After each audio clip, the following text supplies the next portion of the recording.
Hello and नमस्कार मंडळी. Actually मी जी design करत आहे ही नेटच्या फॅब्रिकवर आहे. फॅब्रिक बघू शकता तुम्ही, नेटचं आहे.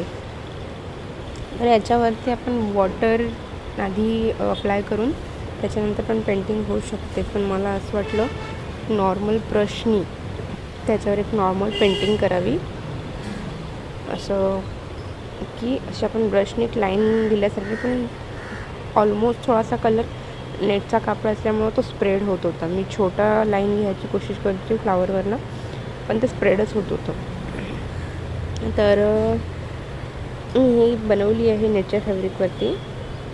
नेटच्या फॅब्रिक जनरली सगळे ऑलमोस्ट लोक बनवत नाही पेंटिंग, कारण की ती व्यवस्थित बनत नाही. त्याच्यामुळे त्यांनी फॅब्रिक नीट यूज करत नाही.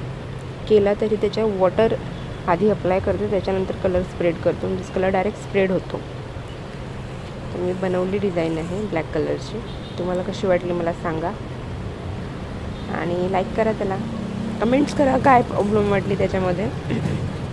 मी कालच हा व्हिडिओ टाकणार होते, पण ॲक्च्युली थोडी बाहेर गेले होते सप्तशृंगीला, त्याच्यामुळे काही टाकणं झालं नाही माझं व्हिडिओ. बाहेर गेल्यामुळे बिचारा यूट्यूब पण नाराज होऊन जातो. व्हिडिओ नाही टाकले आमचे, ओ माय गॉड,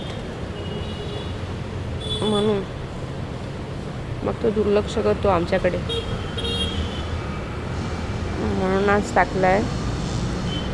डिझाईन तशीही नेटवर केलेली आहे, पण वाटत छान आहे. जास्त काही फारसा वेळ लागला नाही ही डिझाईन करायला मला.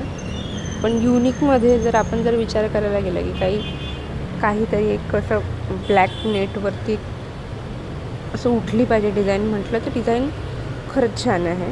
एक गुलाबाचं फ्लावर आहे, ज्याला मी नेटच्या फॅब्रिकवर पेंटिंग केलेलं आहे.